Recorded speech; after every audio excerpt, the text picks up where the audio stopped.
Bienvenidos a este video que va a ser corto, va a ser simple, sobre angiología de la región escápulo-axilar, más fácil, más que nada de la región axilar. Vamos a hablar muy poco de la región escapular en realidad. Comenzando con una recomendación, siempre hagan sus propios dibujos, sus propios esquemas. Esto no es una competencia, como lo van a ver a continuación, no es una competencia de cualidades artísticas, sino que el hecho de hacer tu propio dibujo, por más lindo o feo que sea, te permite a vos adaptar la información de otra forma, agregar la información a tu conocimiento de otra forma. Y eso obviamente facilita después que puedas acceder a dicha información en un examen. Es por eso que voy a utilizar este dibujo. Uno bien feo. En este caso es un esquema estructural de lo que son las arterias del miembro superior, más precisamente de la región axilar, la región supraclavicular y la región infraaxilar o región humeral o región braquial. Comenzamos con la subclavia. Recordemos que la arteria subclavia, que es la arteria central de esta región supraclavicular, va a tener un origen diferente si hablamos de la arteria subclavia derecha o la izquierda. La arteria subclavia derecha se origina a nivel del tronco brachiocefálico arterial, mientras que del lado izquierdo se origina a nivel del callado de la aorta, como su última rama grande a nivel torácico, a nivel callado. La subclavia en sí va a dar 4 ramas principales, pero son variables. Ustedes entiendan que todo esto que está acá es variable siempre. El cuerpo humano no estudia. El cuerpo humano no estudia. De repente van a disecar un cuerpo que tiene la acromio torácica a este nivel. Puede pasar. Puede pasar que van a disecar un cuerpo que tiene la supraescapular a este nivel. O que en vez de tronco tirocervical tiene las ramas naciendo por separado en la subclavia. Así que esto es un tema más que nada estructural. Apréndanlo así, así se responden los exámenes. Puede ser que si les toca disecar o están haciendo escuela de disección o ayudantía de disección, posiblemente no encuentren todo esto así como se los estoy mostrando.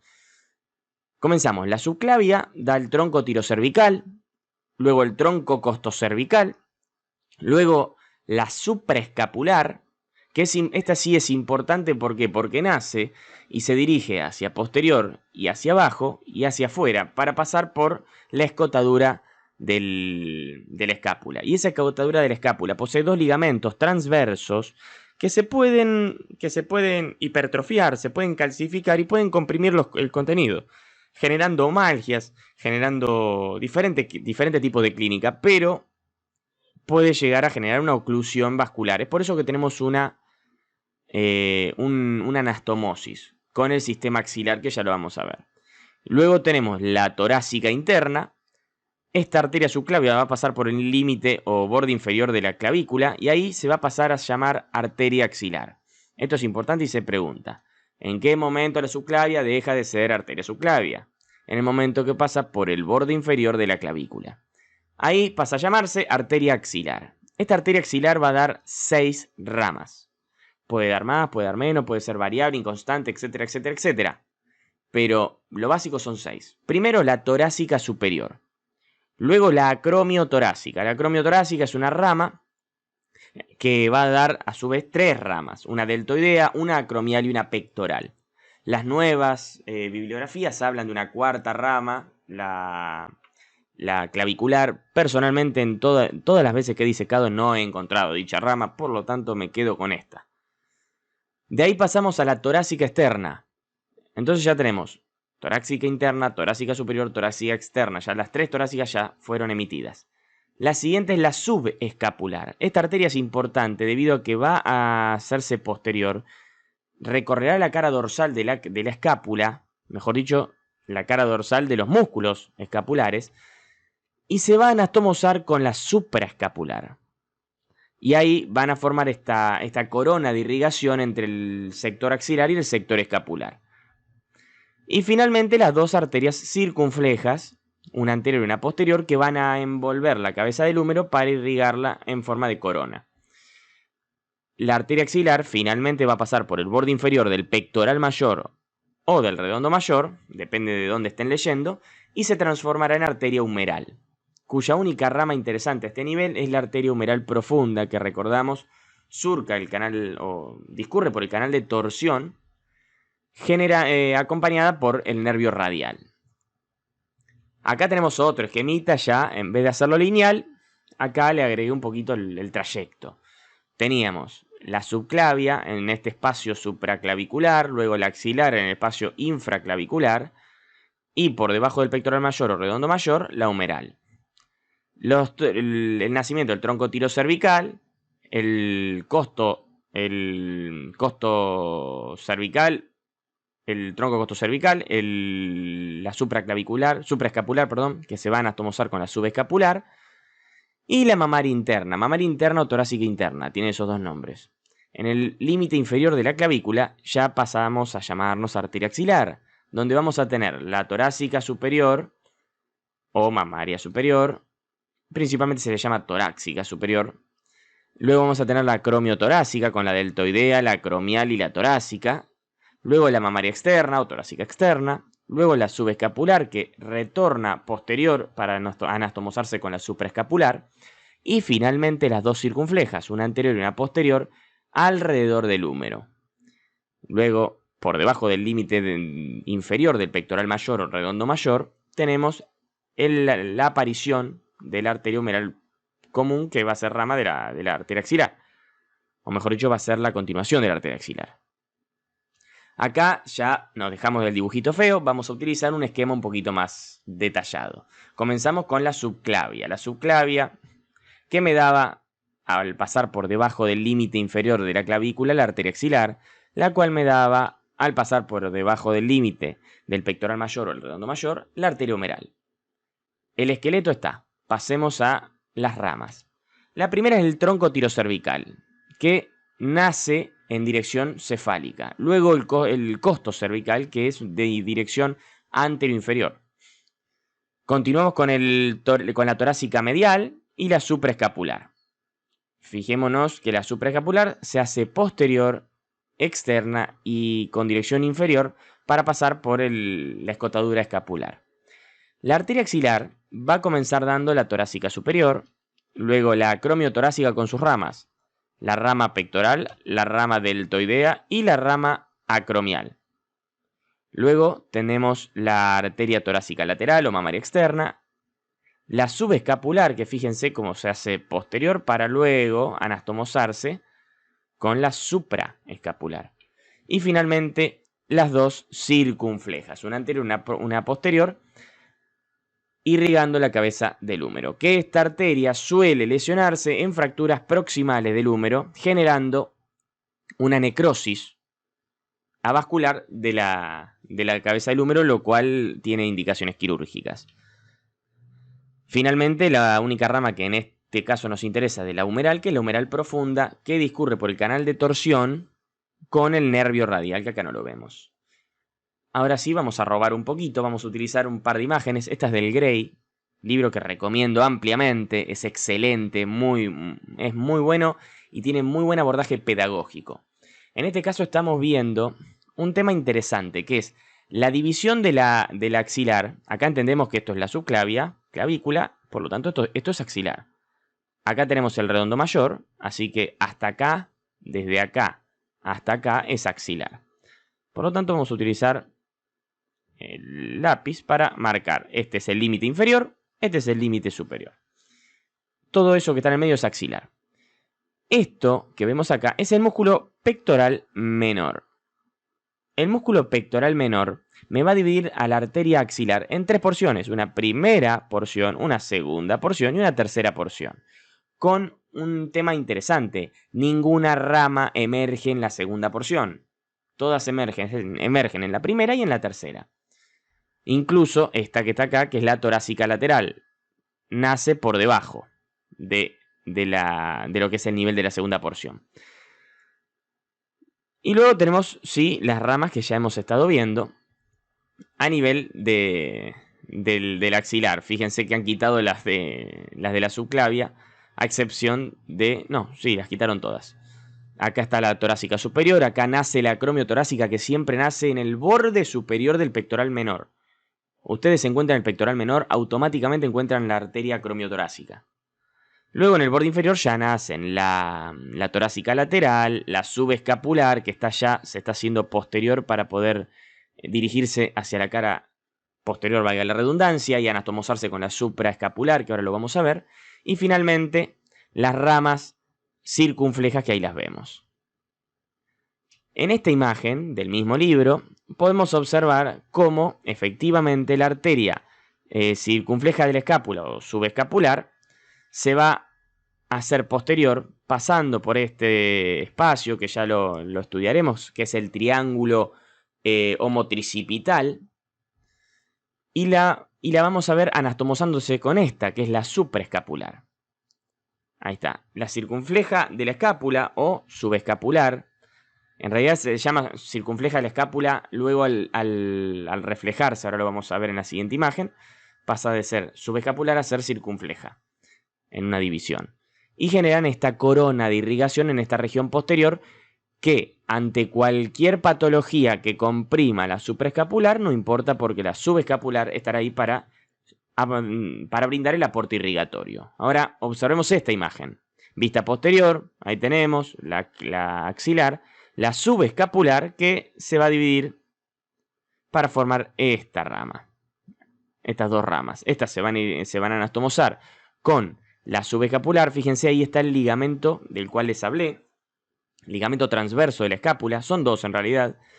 Que esto se puede hipertrofiar, se puede inflamar, incluso se puede calcificar, que es lo más común que le puede llegar a pasar a este ligamento. Y eso genera un atrapamiento. No tanto de la arteria zafa un poco más, sino del nervio supraescapular, generando una omalgia. Ahora a continuación, lo que vamos a ver es la parte venosa. Esto no es muy extenso, es bastante corto. Lo que tenemos que saber de esta región en especial, obviamente si después seguimos hacia el antebrazo, que eso va en otra clase, sí vamos a ver cómo se forman.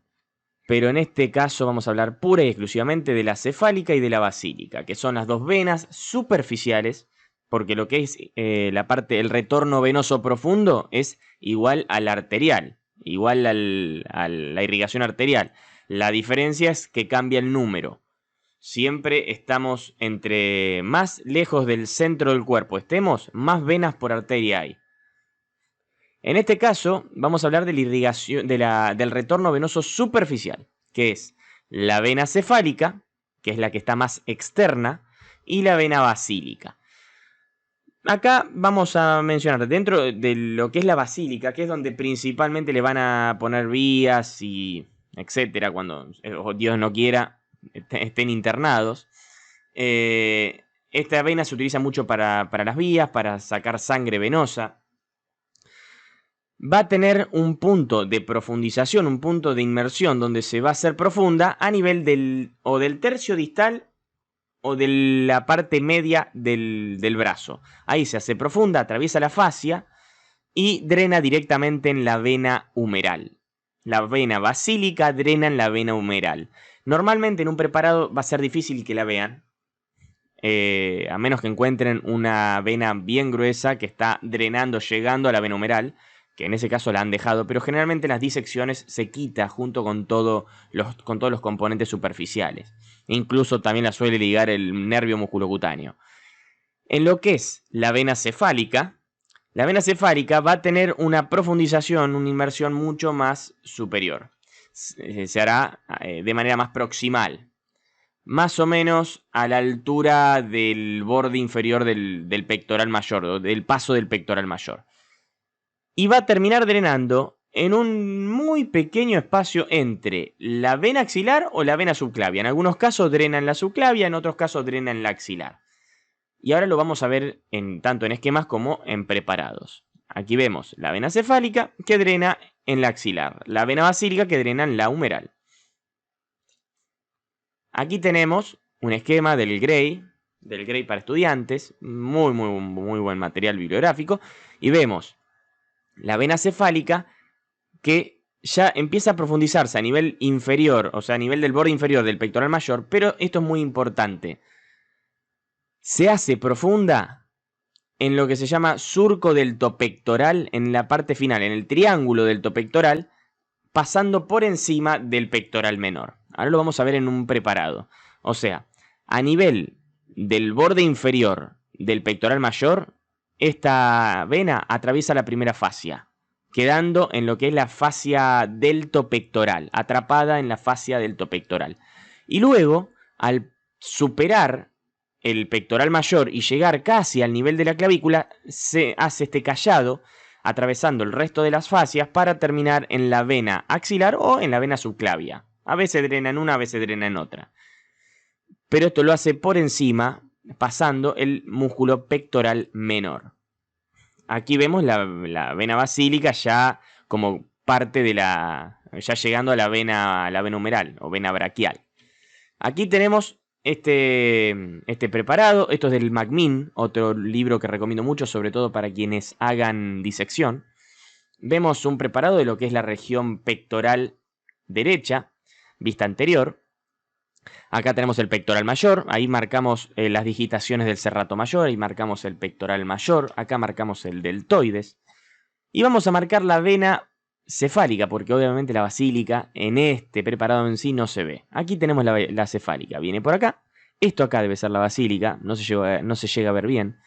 Esta vena cefálica, a este nivel donde empieza una fascia que recubre, que en realidad es una unión entre la fascia del deltoides y del pectoral mayor, denominada fascia deltopectoral, va a pasar por allí. Acá se va a hacer profunda esa fascia, la fascia ha sido quitada, y a nivel de la fascia clavipectoral y del triángulo deltopectoral, que es este, que está al final del surco deltopectoral, pido perdón por la repetición de nombres, pero se llaman así, se hace profunda y drena directamente en donde dijimos, a nivel de la vena axilar o de la vena subclavia. Ahí tenemos marcado lo que es el surco deltopectoral y el triángulo deltopectoral. Aquí hay otro preparado del mismo libro, donde observamos cómo está drenando la vena. La vena, en este caso, obviamente, la vena cefálica. Acá tenemos el deltoides, esto es el pectoral mayor. Nos damos cuenta que es el pectoral mayor más que nada por la dirección de sus fibras. Una vez que lo quitamos y nos encontramos con algo como esto. Se ha quitado, se ha cortado el deltoides, se ha cortado el pectoral mayor. Nos quedamos con el pectoral menor. Ahí se marca. Acá tenemos la vena subclavia. Acá tenemos la vena axilar. Y acá marcada la vena cefálica. Como está drenando, ven que hace este callado por encima del pectoral menor y termina en la axilar. En este caso, repito, en algunos casos van a encontrar que drena en la subclavia. No se asusten, puede pasar, son variaciones anatómicas. Lo último que vamos a hablar es del tema linfático en axilas. Y esto es muy importante, es, yo diría, lo más importante desde el punto de vista clínico.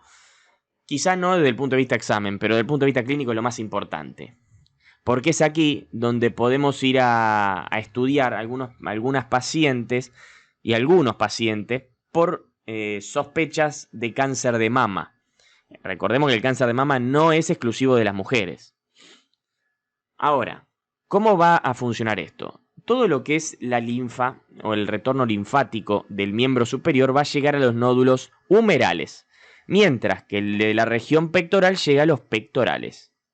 Desde aquí se van a dirigir a los nódulos centrales. Acá ya estamos dentro de lo que es la axila. Esto se palpa en axila. Los nódulos centrales, el cual va a recibir a su vez de los subescapulares. O sea, los subescapulares son un grupo linfático, está en la región axilar inferoposterior, los pectorales son inferoanteriores y los humerales inferolaterales o laterales. Estos tres grupos, los subescapulares, los nódulos humerales y los nódulos pectorales, van a drenar en el central. Y del central pasa esa linfa a la apical. De la apical a los nódulos supraclaviculares y de acá al ángulo venoso derecho o izquierdo, formando un tronco linfático subclavio. Ahora, esto es importante, recuérdenlo, no son muchos nombres. Los pectorales, humerales y subescapulares al central. Del central a la apical, de la apical al nódulo supraclavicular. Es importante que lo sepan por el hecho del cáncer de mama como un tema, como un punto importante semiológico y de diagnóstico. y se suele preguntar bastante. Desde ya muchas gracias por la atención, espero que les haya servido, nos vemos en la próxima.